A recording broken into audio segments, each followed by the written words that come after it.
មន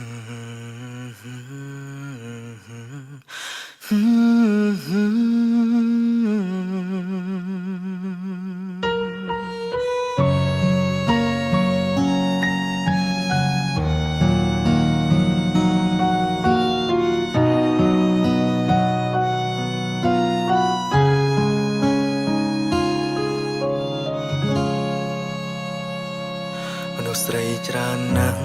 ចូលក្នុងជីវិតខ្ញុំ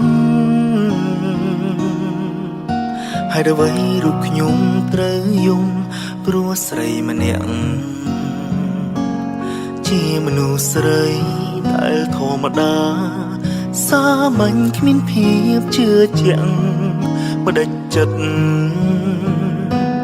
លាក់រូបអូនគ្រាដែលកន្លងក្បែរបងគ្មានបានអ្វី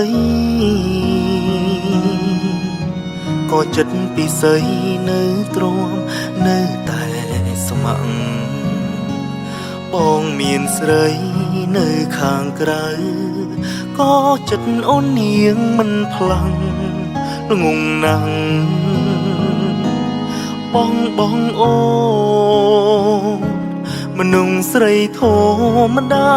ម្នាក់ឲ្យខ្ញុំខូចចិត្តពេលនេះតួចង់គិតត្រឹមសោកាមនុស្សស្រីធម្មតាបងអើយតើរូបអូននៅទីណាអើអូនដឹងទេថាបងខូចចិត្តព្រោះនឹកអូ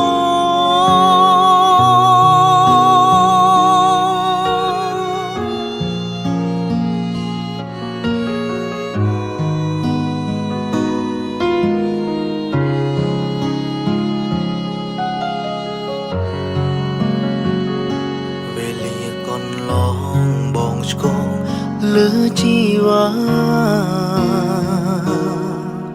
ថ្ងៃនេះសូមសារភាពថាបងខំហើយចង់សូមអូនផ្ដល់ឱកាសតែខ្លាចអូនមិនផ្ដល់ឲ្យបែកហើយ